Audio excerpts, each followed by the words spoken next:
afternoon, everyone, or good morning, depending on where you're joining us from in the world. Welcome to Crazy Talk. If this is your first time tuning into Crazy Talk is a Facebook Live TV show about mental health where I interview and chat with people from all over the world who have all sorts of different takes around mental health. And we have good conversations and we have a good time. If this is not your first time tuning into Crazy Talk, thank you so much for coming back. I love the people who tune in every week. Love our regulars.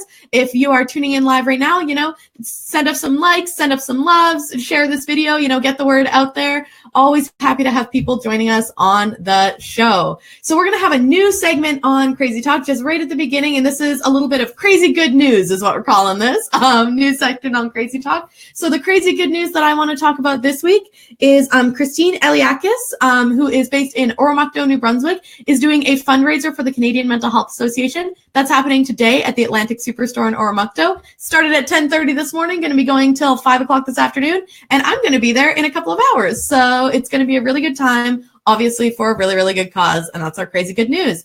Another piece of crazy good news is that we have an awesome guest today. So today we are joined by mental health superstar Rudy Caseres. Rudy is an award-winning public speaker, writer, and Facebook Live host. He advocates for humane treatment in the mental health care system and effective suicide prevention. He is the host of No Restraints with Rudy Caseres, where he interviews mental health advocates every Friday on his Facebook page. In addition, he hosts Brave Chat Live for This Is My Brave every Wednesday, as well as a monthly Facebook Live for Mental Health on the Mighty. Rudy has proudly lived in San Pedro, Los Angeles, California his entire life. Rudy, welcome to the show. It's so good to have you.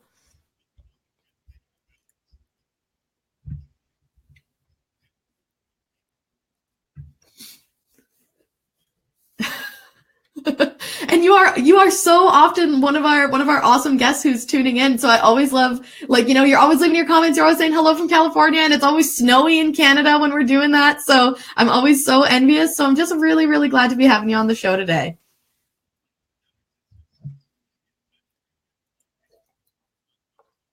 Yeah, I'm like, that's horrible. It's March and it's minus 20 here. So anyways, I know. I appreciate that. So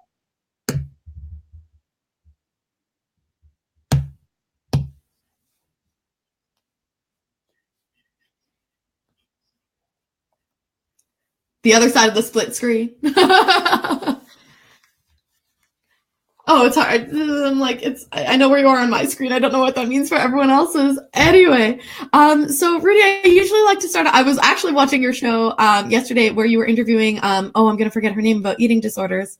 Um, yes, Katie Gordon, Dr. Katie Gordon, and you started off by saying, "So, who is Dr. Katie Gordon?" And I thought that is such a mean question, and I'm so gonna do that to Rudy because talking a little bit about because you are going to be able to introduce yourself much better than I am able to. So can you tell kind of our live viewers and anyone who's tuning in on the recording, who is Rudy?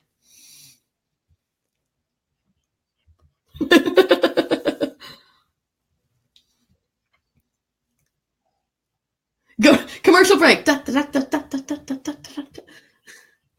We are sponsored by my dog Peyton, who is being very quiet right now. So that's as close as we get to a sponsorship here.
That's incredible. And that's one of those things where a lot of the times people will struggle with their mental health issues but not move into that mental health advocacy piece, right? Like they struggle with them and then they kind of move on with whatever kind of is going on in their lives. But you and I have both kind of ended up being mental health advocates, and I know how I got here, but I'd love to hear kind of how you went from being a person struggling with their mental health issues in some way. And like I know you are very open about the fact that you live with bipolar disorder, and I, as of a couple of years ago, got diagnosed with bipolar disorder, so it's a lot of fun being both. I know, thank you. I'm like, it's a good time, right? But how did you make that leap from being, a person struggling with their mental health issues to being a person advocating for mental health? And I know that those two things aren't necessarily mutually exclusive, but kind of making that step and taking that leap into like, I want people to know about what I've been through.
Yeah, which is really, and I love that you mentioned theater because I also use theater for mental health pieces as well, and that was something that brought me a lot of joy for a long time, and then it's something that I've kind of moved away from a little bit. But I think a lot of, and this is maybe my own take, but I think a lot of mental health advocacy can be quite a theatrical process because it's storytelling, right? Like ultimately that's what both of those things come down to is, telling your own story or telling other stories, or, a play is also just, it's all storytelling, right? And the power that those stories can have on an individual, you know what I mean? Because I'm a big believer that like human beings, we crave that human connection, and a lot of the way that we get that human connection is through the stories that we share with each other, right?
Yeah, and I think that that's so true, that that performance aspect to me almost makes things more real when I do a presentation. If I, because I could, do a presentation that was factual but not emotionally real. But if and it would still be true, but it's almost truer the more I make it a performance, if that makes sense. It makes it more true and more not palatable, but more emotionally available to people.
Yeah, and I think a lot of, and this is like me being a little bit cheesy, but I think a lot of it is also, your motivation in doing these things.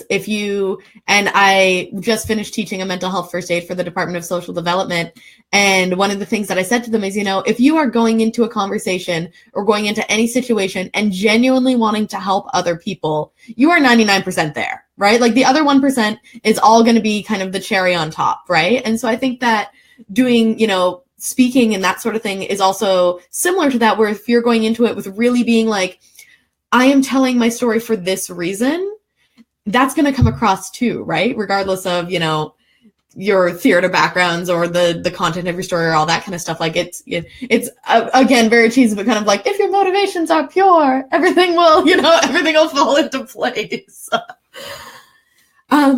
What I wanted to talk about and what I wanted to ask you about was almost that other side of the performance, which is, I feel like sometimes as mental health advocates, we're expected to perform wellness in a way that isn't expected of us if we don't advocate. Does that make sense?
Yeah. And that's one of the things that I often say in, like, various trainings that I do is, leave your cape at the door, right? Like if you are going into any of these situations, whether it's mental health advocacy or helping an individual person or whatever it may be, and you go into that situation being like, I am a superhero, I'm going to fix everything and nothing bad is ever going to happen in the world again. Like that's, you're going to get so burnt out by doing that, right? But it's so hard when it feels like people are expecting you to be that superhero, to not kind of want to fill that role that's expected for you, right?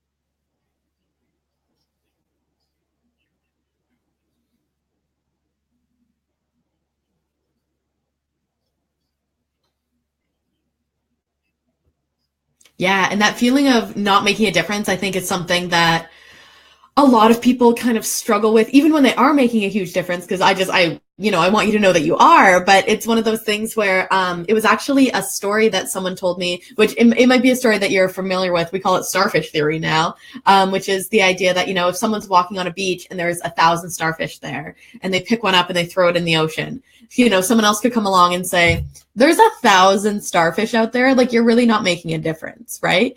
But then you pick one back up and you throw it in the ocean and you go, well, I made a difference to that one, right?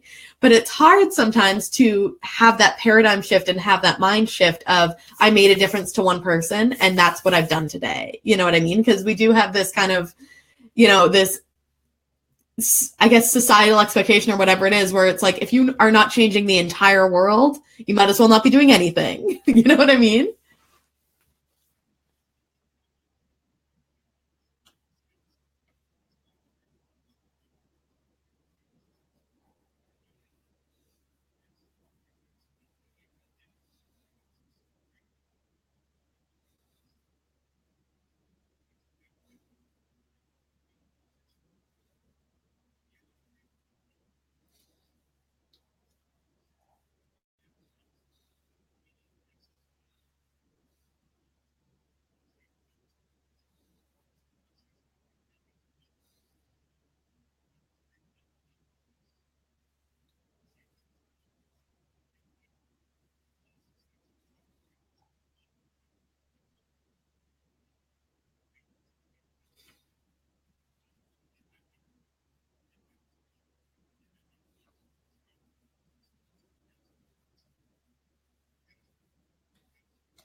Yeah, and that it always reminds me of this it was a public policy course that I took actually in university, and we talked about mission slip, which is basically, the more people who you kind of have contributing, it not like contributing in a cooperative way, but contributing as in like having their own agendas and that sort of thing, the more your initial mission is going to slip from what you set out to do. And so their whole thing, well, the public policy thing was basically like, and that's how government works. And I found that very disheartening. But I always think of that as, the more people who are trying to pull you in 1,000 different directions, which is always what I think of fame as probably being like, saying as someone who has 0 degree of fame. But that's always what I kind of imagine it being like, is, being pulled in 1,000 different directions. And when you're being pulled in 1,000 different directions, it's hard to go in the direction that you want to go in, right?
Mm-hmm.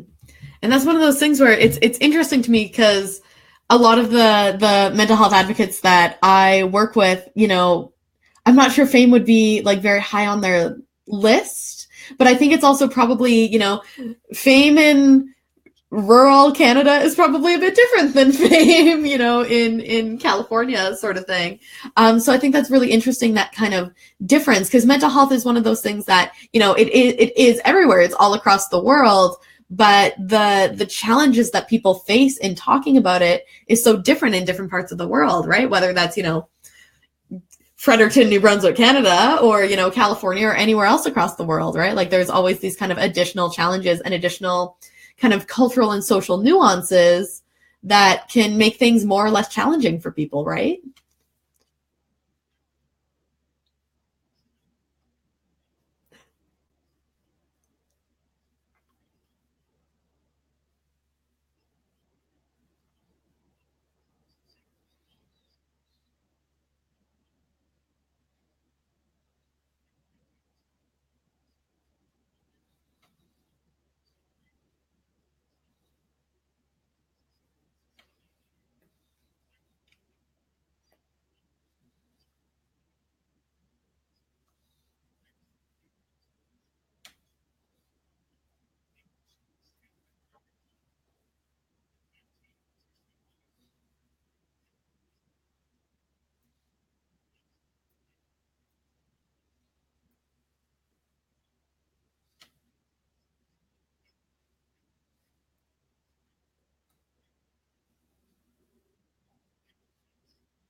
Mhm.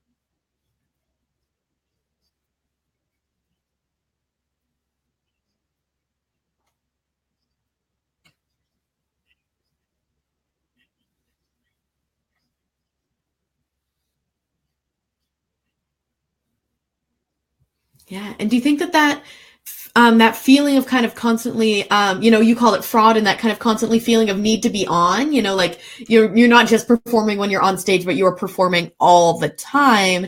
Do you think that that's kind of exacerbated or made worse by things like social media? Because I know that like I use social media for absolutely everything. And in a lot of ways, I think of social media as a tool. It has its pros, it has its cons.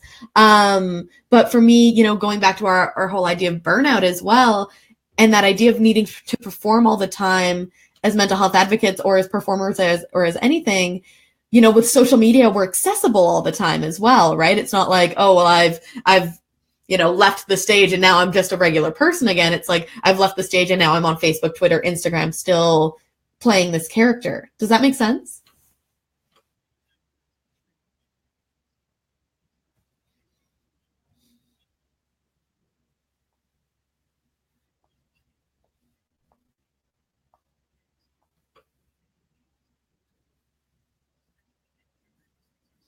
Mm-hmm.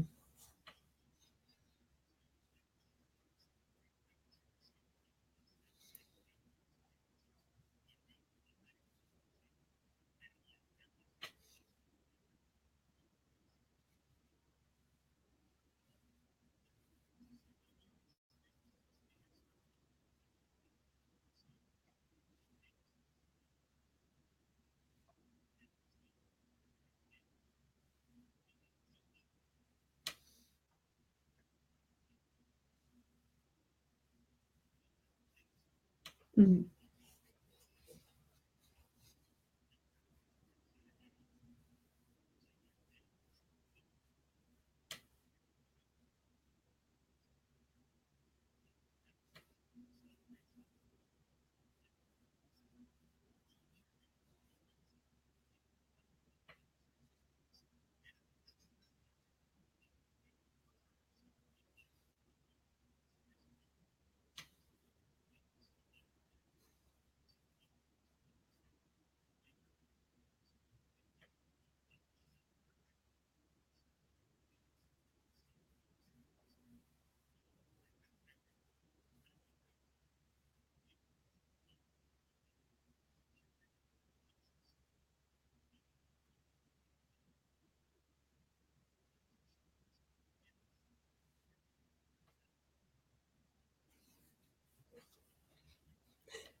Okay, I love that. And I love the idea, that idea of curation, because I think that that's so interesting. Because I always, with my Facebook page and with like my Twitter feed and whatever it is, well, my Twitter feed a little bit differently. But that idea of, I want to share the highlights because we all want to share the highlights, but I also want to share, the low lights, you know what I mean? Like, it's like, oh, I got accepted to this conference. This is awesome. And then the next day I'm like, oh, and I didn't get accepted to this conference. That's a bit of a blow, and, that sucks. But life is full of ups and downs, right? Because if you just post like, this is awesome, this is awesome, this is awesome, it, it does have that feeling of, now I have another thing to be performing. You know what I mean? Like that now I have to perform success constantly, which is like exhausting and not realistic. So I can't.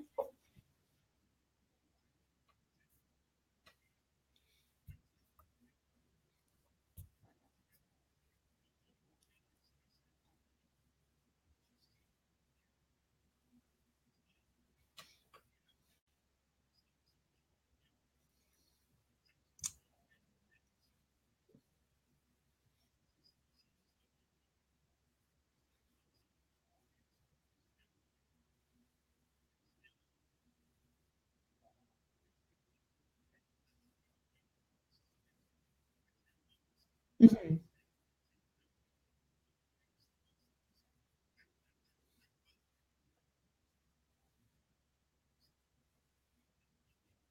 Yeah.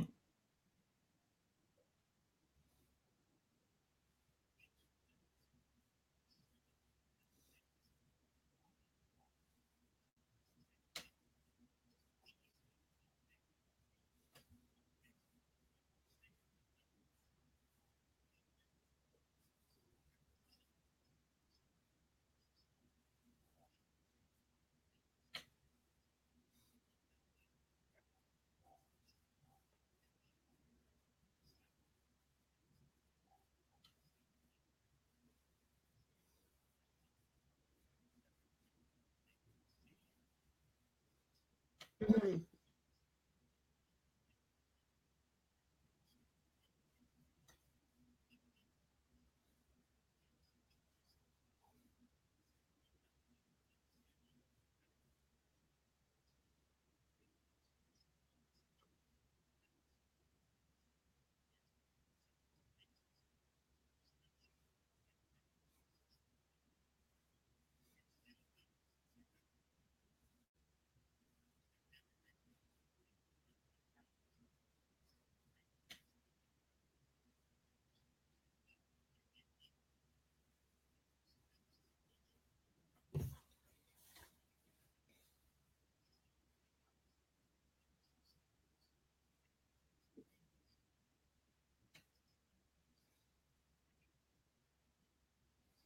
Mhm.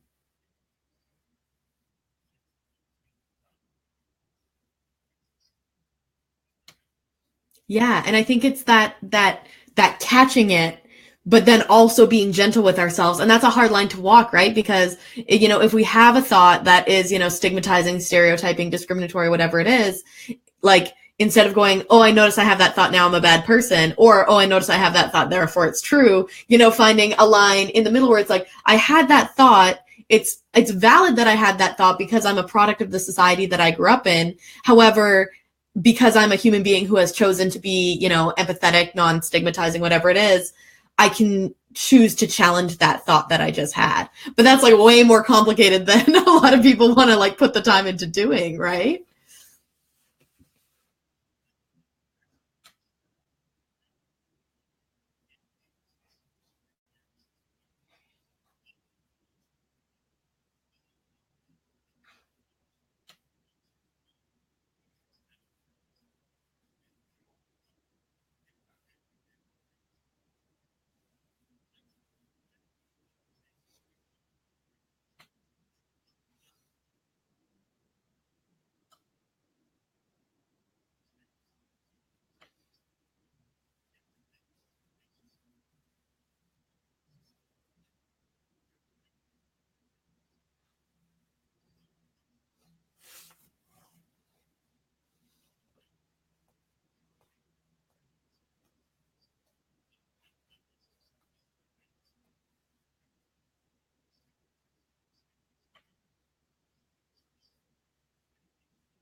Yeah, and I think that piece of self-reflection is huge. And I can't believe it. We're already at 1:00 in New Brunswick. I know it's not that time in California.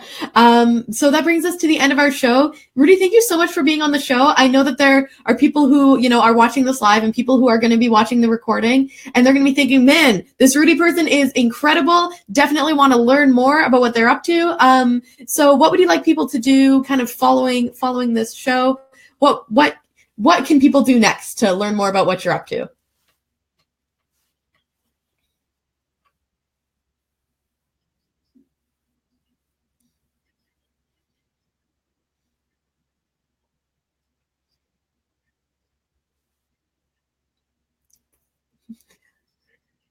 Yeah, and like it's 1:00 now, so is that a 4-hour difference, I think? Yeah.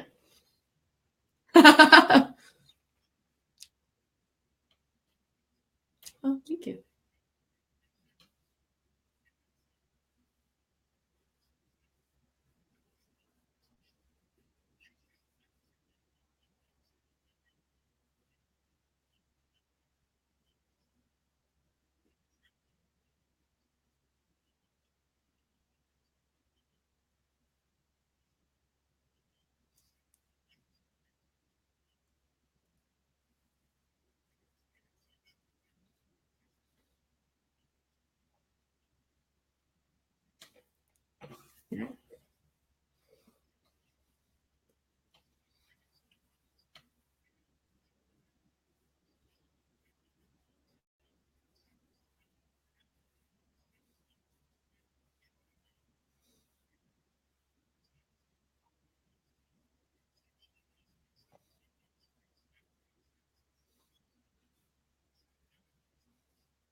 Okay, fabulous. So I'm sure I'll throw some links down there. You can throw some links down in the comments as well so people can check it out. Again, thank you so much for being on the show. If you're watching this show and you're going, oh, this is I love Crazy Talk. Crazy Talk is phenomenal. You are correct. And you can get episodes of Crazy Talk directly to your inbox by signing up for my mailing list. And I'll put a link to that in the comments as well. Again, thank you so much for being on the show, Rudy, and take care, everyone, and have a great St. Patrick's Day.